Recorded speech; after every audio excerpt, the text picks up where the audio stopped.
Good afternoon, ladies and gentlemen. Welcome back to the fourth session.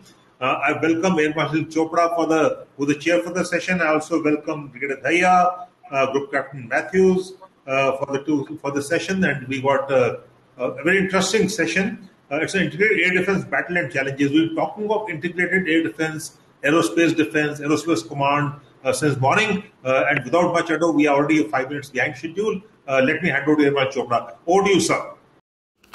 Good evening, ladies and gentlemen, and welcome to session 4 of day 1. Thank you, General Bhatia and General Ravi Arora, for inviting me to chair this session. This session is about integrated air defense and battle challenges. We have two very eminent speakers, Brigadier Jagdeep Dhaya, former DDG Army AD, and serving Group Captain Matthews of Air Headquarters. With the war clouds hammering over Ladakh, it is a great idea to be talking about integrated air defense and battle challenges. The primacy of aerospace power has been well established. Aerospace as a medium to prosecute war has become all-pervasive. For armies and navies to win the surface and subsurface war, it has become imperative to first win the air war or have reasonable control of the air domain. Fast-moving jets, slow-moving helicopters, and uninhabited aerial systems, high-velocity long and medium-range cruise missiles, and artillery shells are all transiting through the air. Regulating the use of airspace by multiple users in a very dense and dynamic tactical battle area through effective airspace control is really crucial. Airspace resources are finite. There is a need to give maximum operational freedom to various weapon platforms. Emphasis is on close control and coordination to reduce the risk of fratricide. The air defense must remain effective. The overall responsibility of air defense of the nation is with Indian Air Force. Accordingly, the assets have been given to it. The current arrangement is that the air defense of integral Army and Navy assets are their own responsibility. The IF must defend the nation from the air and also defend its own assets to continue to prosecute its operations. Within the tactical battle area and in the ADIZ next to the coast, joint services procedures for integrating weapons and other air defense assets are required. Ground-based air defense weapons are on hot standby, and some operated from remote locations close to the forward edge of the battle area. During conflict, military operations will get priority, but the civil air operations could be allowed to continue, although with some small restrictions. All this would require very clearly promulgated and understood procedures and timely information sharing. There is a need for clearly designated agencies for direct and procedural control. At the strategic and tactical levels, China's and Pakistani air power can now achieve a variety of effects. China wants to exploit the advantage of using its tactical and strategic missile force, which is easier to use for offensive than for defensive purposes. All our forces have switched from net-enabled to net-centric offensive air defense, placing greater reliance on integrated attack. This also makes cyber threat a much more potent. Stealthy aircraft, advanced airborne sensors such as ISA radars and IRST, electronic warfare assets covering the entire spectrum, and very long-range missiles are adding to new dimensions to air warfare. Space-based assets act as key sensors and communication links and are now most crucial. Similarly, the long-range surface-to-air missiles like S-400 have forced the battle further apart. Seamless radar cover is very important so that no adversary platform can sneak in. Force multipliers like the AWACS and the flight refueling aircraft continue to play a great role, more so in the high altitude operations and battle. First look, first shoot, first kill. This is the ability that is required for every vector. Permeation of small UAVs in large numbers brings new challenges both for air defense and airspace management. Encrypted radio and identification friend or foe, that is IFF, integrators and receivers are critical assets of air defense and battle space management. Air defense requires unity of command and control. The Air Force has set up air defense centers which electronically and manually coordinate with the Joint Air Defense Centers with the Army and Navy. This needs to be further strengthened. The air defense must factor in the terrorist in the air. I'm sure the speakers will give us some ideas about all this and much more. So let's begin first with Brigadier Jagdeep Dhaya, who has years of experience with the Army AD. Over to Brigadier Dhaya.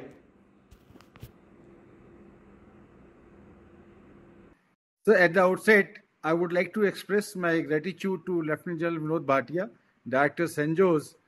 I was associated with him for a considerable time in my capacity as Army spokesperson when the General Officer was the Director General Military Operations, and also Major General Ravi Arora, Distinguished Fellow of Indian Military Review, for reaching out to me and facilitate my participation in this webinar on Air and Missile Defense India 2020. I also extend my greetings to panel chairperson Air Marshal Anil Chopra and fellow panelist Group Captain Matthews. A very good evening to the audience. Ladies and gentlemen, I'm going to speak on how the... At the outset, I would like to express my gratitude to Lieutenant General Vinod Bhatia. Though there is an inherent question in that statement, I would make a sincere effort to answer it. Being the last speaker of the day, holding attention seems a challenge, but I will try not to talk too long. They say it's best to leave your audience before your audience leaves you. On a serious note, I would like to quote from 2018 National Military Strategy of United States of America. I quote, "Success no longer goes to the country that develops a new technology, but rather to the one that better integrates it and adapts its way of fighting. Cultivating a lethal, agile force requires more than just new technologies and posture changes. It depends on the ability of our war fighters and the departmental workforce to integrate new capabilities and adapt war-fighting approaches." Unquote. I think no words ring truer for Integrated Air Defense Command we are going to adopt soon. It has never been more important to integrate our current and future air and missile defense capabilities, especially considering the current global and regional threat environment. As evident in the earlier sessions, the aerial threat has not taken a tactical pause, but continues to develop improved air and missile capabilities. Integrated capability is especially critical given the myriad threats that are expected to expand in complexity, lethality, and numbers. A comprehensive approach should integrate functional capabilities and ensure integration takes place at the technical, planning, policy, and mission support levels across the spectrum of air defense activities, that is detection, identification, interception, and destruction. First, we must ask ourselves what is to be integrated. I think the ideal and obvious answer is to integrate air, missiles, and guns, which are primarily used for terminal air defense, and our network capabilities, as these are the key components to defending both critical sites and forces. We must have a comprehensive approach against air and missile threats, leveraging functional capabilities and core competencies of respective services in tactical battle areas, communication zones, rear areas, or strategic assets locations which provide military advantages to us pre and post launch of all kind of air threats. I must say, to integrate, we must stop differentiating. We need to make transformational changes. I strongly feel we need a close and hard look at the way air defense responsibilities are assigned to three services, and also to include in future the Space and Command Agency.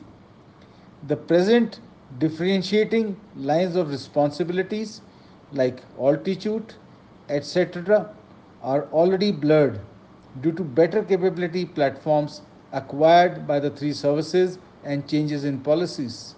They have become overlapping. Do they have to be reassigned? If yes, then how these must be reassigned needs a detailed thought. We must look at integration to provide redundancy and manifold increased opportunities for engagement, while reducing the impact of system gaps and vulnerabilities, and not through the prism of responsibility. We are well aware that historically there have always been more assets to defend than available air defense resources. It is fair to say there will never be enough air defense resources to protect all assets, but maximizing existing and future capabilities will significantly expand our defended asset footprint. Do we still have to be vulnerable areas or vulnerable point specific in allotting resources, except logically terminal air defense for most critical assets?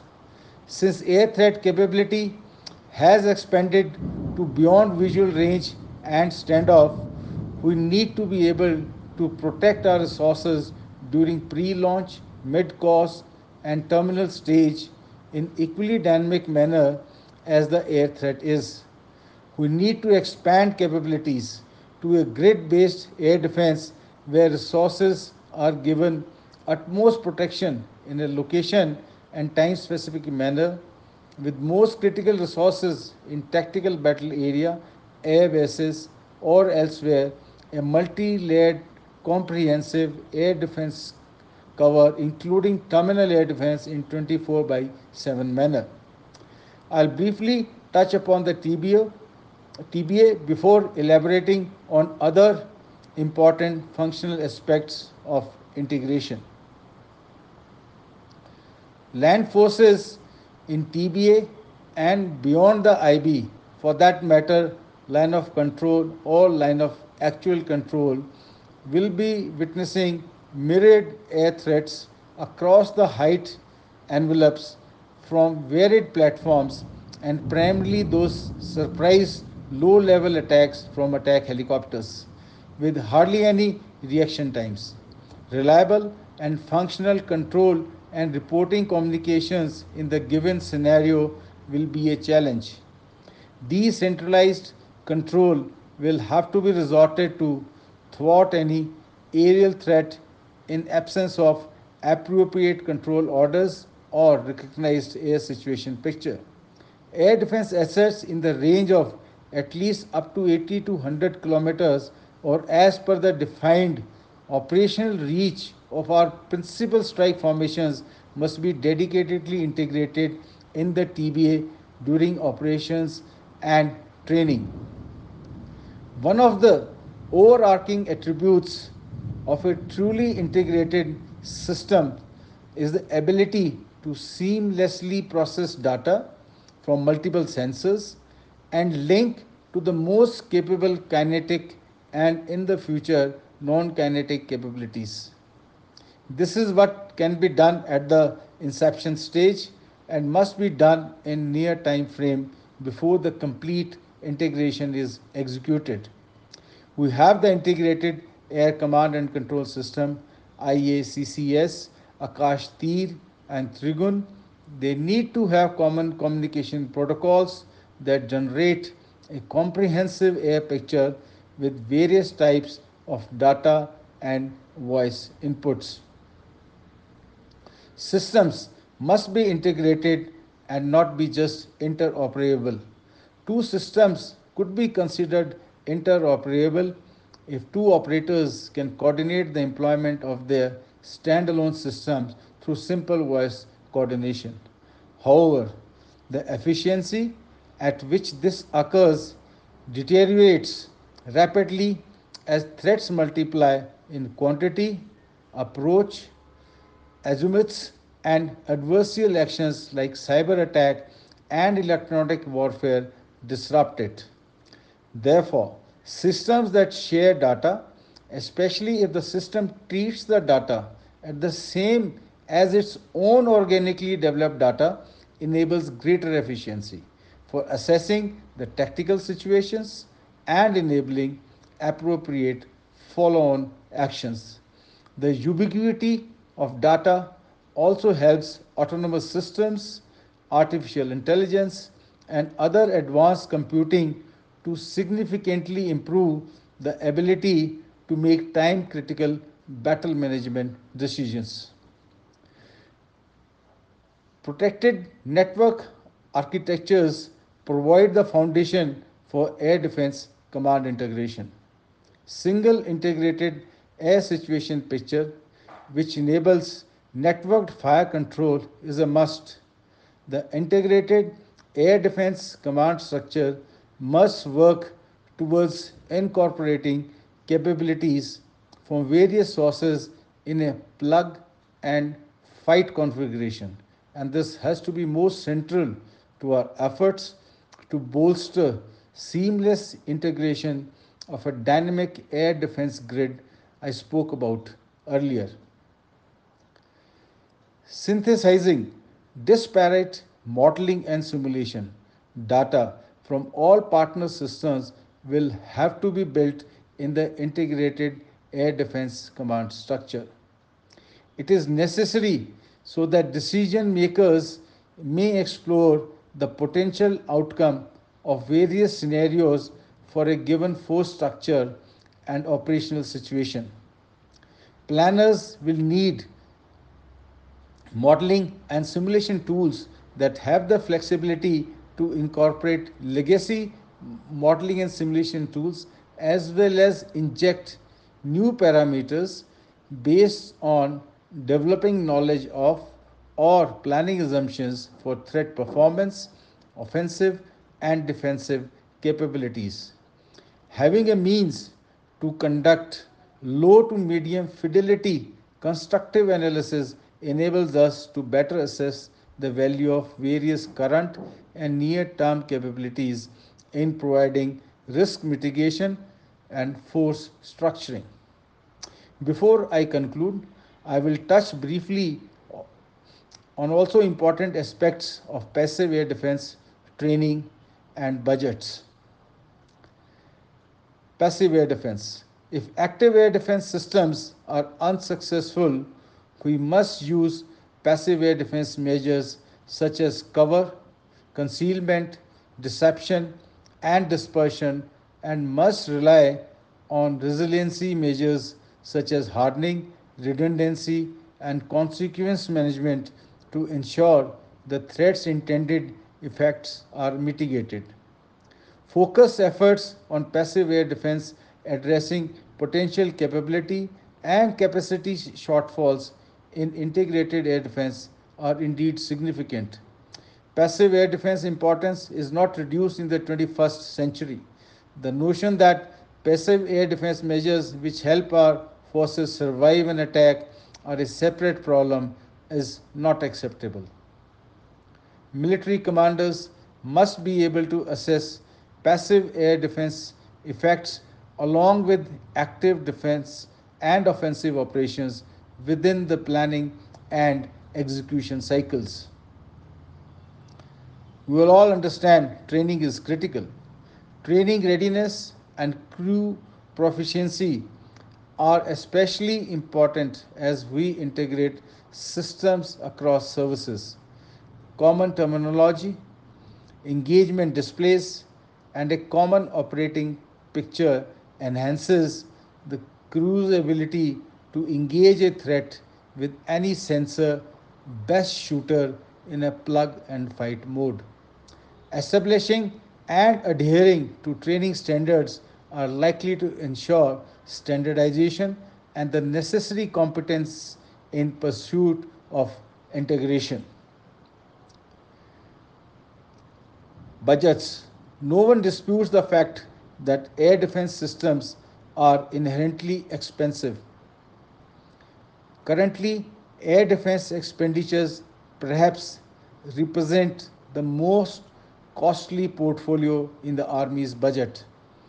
In fact, integration actually reduces the cost per intercept by optimizing capabilities. Finally, no discussion on the importance of integration would be complete without discussing cost sharing opportunities. The ability to share the resource burden among services is significant, especially given the cost of technology and competing claimants for these limited resources. But there are issues. Therefore, I recommend a separate budget for Air Defense Command delinked from services budgets. The Air Defense Command must review all the services' current air defense procurement cases and realign priorities where required.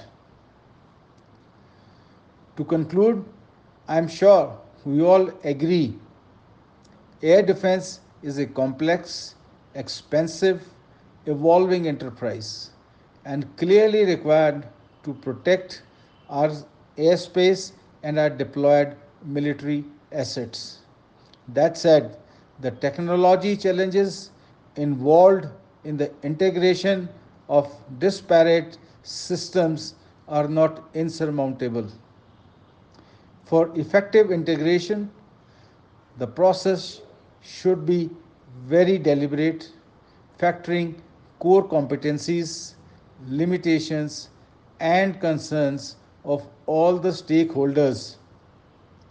Deliberate analysis which allows air defense community to identify gaps, discuss solutions, and communicate those needs to a variety of stakeholders to include intra-services and Ministry of Defense and industry will lead to a holistic effort for mitigating the risk from air and missile threats.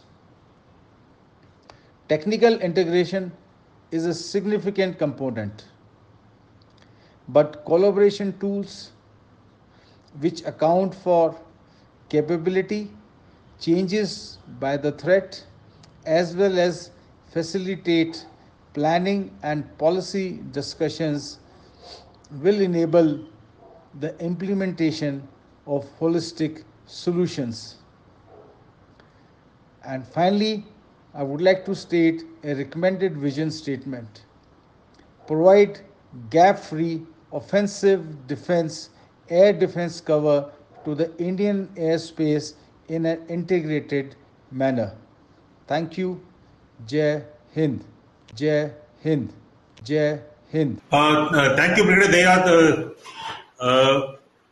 Brigadier Daya, thank you very much. It was a very interesting presentation. Unfortunately, in between, I think there were some issues, the bandwidth or something. The complete thing could not be request KV Matthew from the headquarters to please give us talk challenges of integration of the air defense battle and airspace. Over to Captain Matthew, please.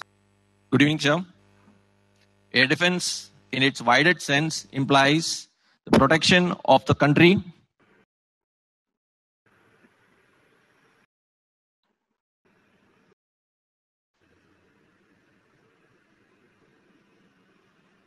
a base or a target system of interest that may lie within the country or even beyond its borders against the enemy air attacks. It includes all operations which may directly or indirectly contribute to the protection and preservation of the means of conducting sustained operations by preventing enemy aircraft and missiles from inflicting critical damage which may jeopardize national survival and the will to resist the enemy. In an air defense system, all the concerned blocks are to work closely together. The contribution of each operator is cumulative, has a very important bearing on the outcome of overall operations. It is therefore necessary that each individual is familiar with the overall operations and is also aware about the importance of his contribution to the collective effort of all the individuals in this organization. Awareness of minute-to-minute accurate developments in air and ground situation is vital for effective conduct of operations. It calls for a situation picture which is common to all and rides on a secure and reliable communication network.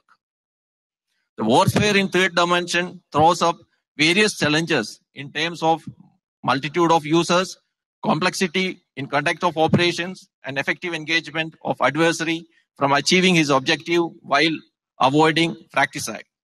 Technological achievements has assisted this complex environment from procedural conduct to a network-centric operations. NCW also ensures availability of a clear picture at various levels to assist in decision making. As already discussed, TBA is a complex place where a maximum complexities of air defense operations resides. The geographical area constitutes Army as well as Air Force operations with multitude of weapons deployed. Similar is the case in sea where naval operations are undertaken. Identification of friendly aircraft, employing the most suitable weapon irrespective of service with adequate firepower commensurate to the target system, maximum freedom of action for own ground-based weapons without curtailing friendly operations are the major challenges of integrated air defense in today's battlefield. The scope of discussion is as shown.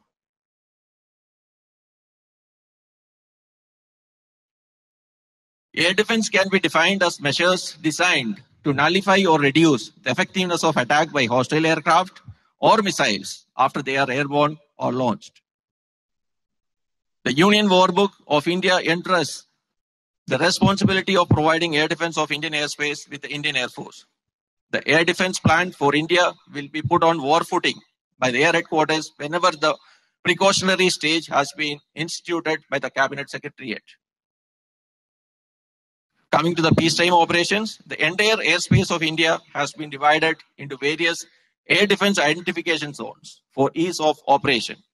It implies that aircraft, irrespective of nationality or operating agency, requires an air defense identification number called the ADC to operate in this zone. The entire airspace over India and adjoining airspace is covered with radars belonging to the Army, Navy, Air Force, as well as Civil, which are networked and integrated with Air Defense Identification Agency, which is the IACCS in our case. In case of any unidentified aircraft picked up within or in a heading which is likely to enter the Indian ADIZ, air defense weapons dedicated for this purpose will be used as per the procedures in vogue. IACCS notes with specific geographical area of responsibility are responsible for this task. Hence, gentlemen, the air defense operations of this country is thus a 24/7, 365-day task which is being carried out today. The multitude of operational challenges faced by the air defense organizations, some of them are shown. Hijacking of an aircraft is a serious issue that has been faced by this country. Various procedures and action plans have been put in place by Defense as well as DGCA to mitigate such situations.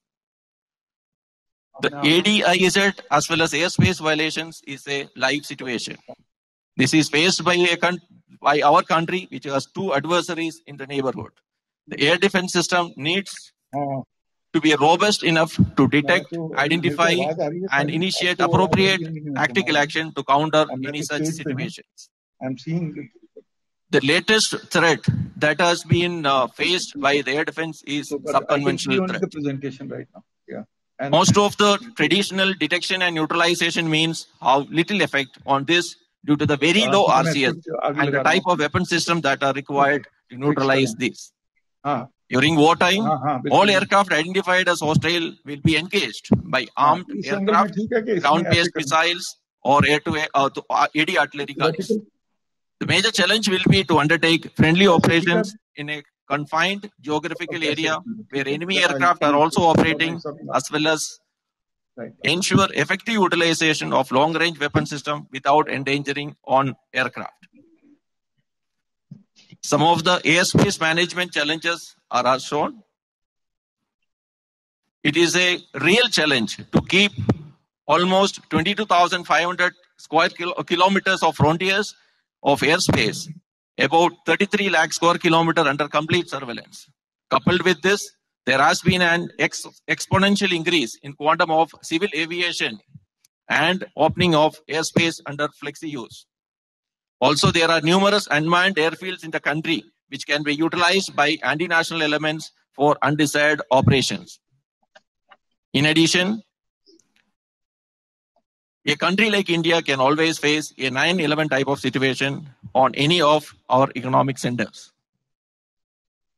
The solution to all these issues brought out is to have a network picture of all the sensors at a C2 center. The integrated command and control system of IACCS of the Indian Air Force has made substantial progress in this direction. IACCS generate a recognized air situation picture, which is used by C2 centers as well as the weapon locations. IACCS is a network system of all sensors, providing a fused air picture at the C2 center. This enables decision makers at various levels to undertake tactical, operational, as well as strategic decisions, keeping the national command post in real situational awareness. This enables a very high degree of situational awareness as well as employment of correct weapon system as per the threat.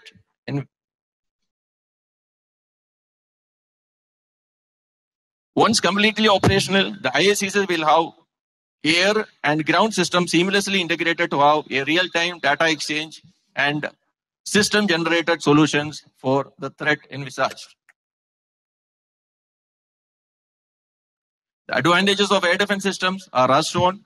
This enables defense of a larger area and use of long-range weapons across commands and core zones without endangering on aircraft safety. Coming to the wartime challenges, the spectrum extends from subconventional realm to the conventional and strategic realms, and the target range from low speed, low RCS, low level to low RCS, very high speed, very high level. The targets may include paragliders, air-breathing targets, cruise missiles, as well as ballistic missiles. At this stage, I would like to point out the weapon systems and the means for detection for all these systems vary.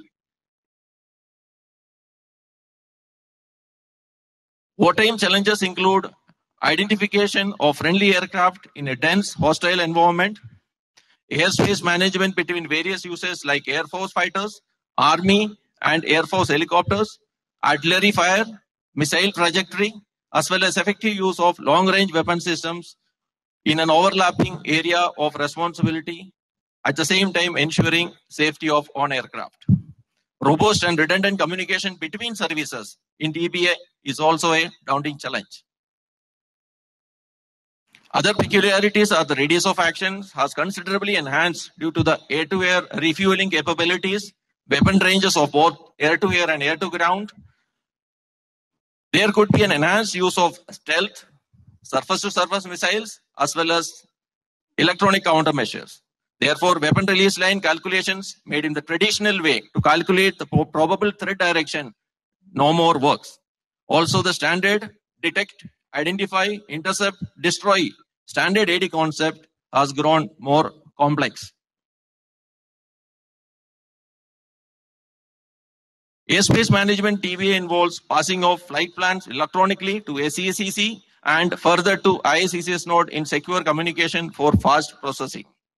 Once the possible airspace conflict is resolved, ADC can be issued and RASP can be provided to the Army use. Centralized coordination will enable flexi use of airspace by all the operators. The major challenges that are faced in integrated operations are, as brought out earlier, integration of multi-service, multi-origin sensors operating in various technological levels are a major challenge in having a seamless integrated picture. This need to overcome by integrating all sensors held by other services into the IACCS independently or system-level integration. An example is the Indra system of Airport Authority of India. Here, Airport Authority of India is sharing an integrated system picture with IACCS, and the integration is at system level. Also, sharing of pictures generated by ground sensors with fighter aircraft is also an area of challenge. Here, we should anticipate and try to integrate the system generated picture of all the three services to have a composite workable picture. Creation and distribution of an integrated and recognized air picture to all operators is a major challenge because of interoperable issues of communication systems. They should be able to have seamless interaction with the sister services for smooth data exchange. The type of aircraft likely to operate in TVA varies from conventional aircraft, stealth aircraft, low RCS aircraft like RPA, missiles of various profiles, artillery projectiles, rockets, etc. This can belong to friendly forces as well as the enemy. The challenge lies in detection, correct identification, and application of optimum firepower on aircraft or missile not identified as friendly. The forces are in the process of acquiring detection and identification features based on multimode signature of the platform. For example, a passive sensor can detect and identify an aircraft based on the electromagnetic emissions from the aircraft in terms of AI radar, RWR, as well as data link signatures. Also, aircraft can use secure identification features to announce its location and identity. This will be a mandatory requirement in ensuring maximum freedom of action for users of airspace as well as freedom of action for weapon systems. This implies that a weapon system should not be completely tied down to enable friendly operations, and also a weapon system be able to engage enemy aircraft at farthest possible range without endangering friendly aircraft. Safety and security of on-ground forces from enemy action and their freedom to operate needs to be ensured with application and adequate firepower ensuring safety of on-aircraft. This is a daunting and challenging task even in the most modern air forces in the world. For effective resolution of issues brought out earlier, centralized control of airspace and an unambiguous decentralized execution is a mandatory requirement. This mandates availability of use, recognized and filtered air picture to all users over a secure and redundant network to the last person in the chain.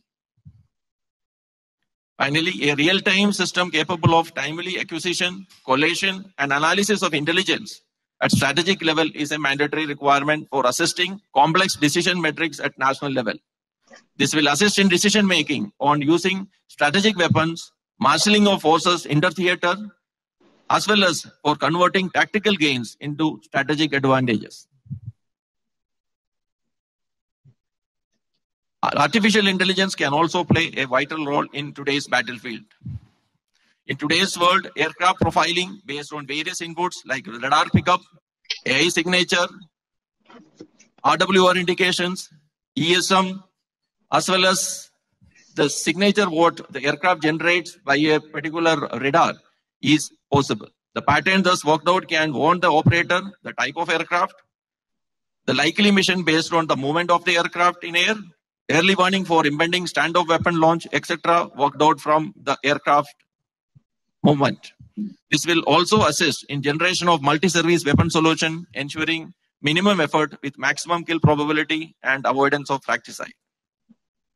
I finished, sir. Thank you. Thank you, Groupie Matthews. Can you all hear me now? Yes. Okay. So finally, I've changed my electronic device, and thank you, Groupie Matthews, for an excellent exposition.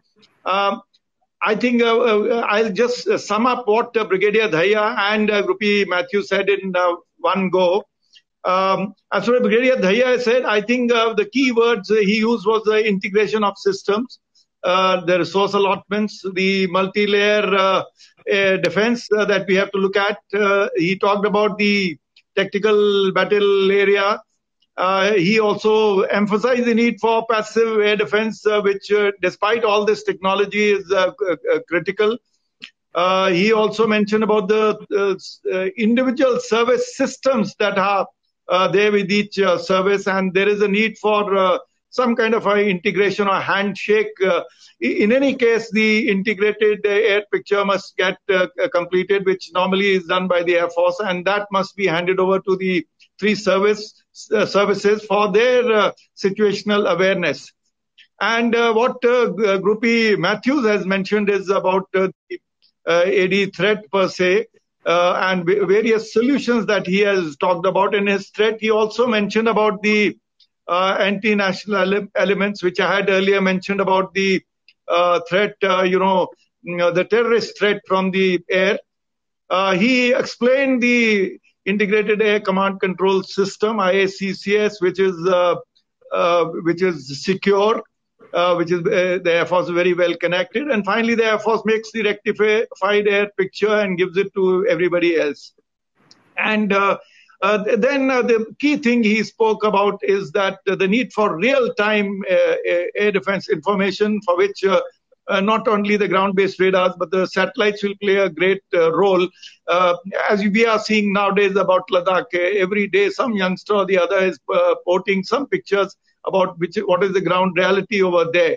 And the last thing that Matthews mentioned at great length is the fratricide. That means while we must give clearance and freedom for each and every system to be able to be operational and be able to be used, but yet we should have adequate control that fratricide doesn't happen, which in fog of war we know can happen. Let me sum up the session with a few more words. Firstly, once again, great speakers, very, very clear insight, great knowledge and great experience of both the people. Yes, a lot of things are in place I can make out, because we had a serving officer who was telling us about it. But we also know that a lot of things still need to be plugged. For air defense, of course, the Indian Air Force desperately needs more fighter aircraft, more fighter squadrons. The AEW and C and FRA assets need to be increased. The combat UAVs for all the three services has to go up. And we need to have a lot of surface-to-air missiles with the longer range, in our inventory, and the ones which can also take on cruise missiles. The armed forces need to invest in secure digital data links, which, the people, especially the Chinese and to some extent Pakistanis, they are very good at cyber, attacks, cyber warfare. And therefore, our links have to be very secure. We need software-defined radios, which are important. And also, he mentioned about the IFF integrated, friend and foe systems. And space-based combat enablers, I think, are going to be needing more attention. We already have a lot of satellites in place. Another thing Matthews especially spoke about is the artificial intelligence. It's already playing great role in airspace management and air defense, and this needs to be harnessed, especially when it comes to go, no go, where the decisions are at very short notice. The automation is going to greatly help. And indigenization undoubtedly is the way, because some of the systems are not easy to buy in the market elsewhere. I think the Defense Cyber Agency is also going to be of great help in supporting integration between the three services when it comes to their networks. There is one more point which I have seen over the years in my own service, and I continue to feel strongly about, is the realistic joint services training exercises, especially when it comes to air defense and battle space management. I think it is very, very crucial. Also for air defense, certain amount of civil military airspace coordination is required, and a fair amount of civil radars are already networked with the Indian Air Force radar chain, but this needs further attention. Also, the situational awareness has to be totally 3D. This is very important because whether it's for deconfliction, whether it's for control, whether it's for fratricide, this 3D aspect is very, very important. And in the end, it remains for me to once again appreciate the speakers, thank them for their presence and for the knowledge that they imparted us. And let's all put our hands together for these people. Thank you, General Bhatia. Thank you, General Ravi, for allowing me to chair the session. Thank you, Air Marshal Chopra. Thank you very much. You summed it up so very well, so very beautifully, absolutely perfect. Thank you very much. We had a long day today. Thank you to all the participants for the patience, despite a few glitches here and there, which is always normal. We'll keep improving. Improving is part of life and part of what we do. But overall, we had a very good inaugural session. We had an excellent first session, a second session, and a third session. Absolutely wonderful. The last session was very, very good again. Thank you very much. I will not take much of your time. Tomorrow we start at 10 hours. And we'll see you tomorrow again. We have 2 sessions tomorrow, and we'll carry on with what we have done today at the end of the day. And it's good to have the Chief of the Defense Staff and the Vice Chief of the Air Staff in the morning, followed by the DG Air Ops, and we're ending with Air Marshal Chopra, who is a well-known, well-regarded intellectual, and he's an authority on all air matters and air defense matters. Thank you very much indeed. All the very best. Have a great day. Thank you, sir.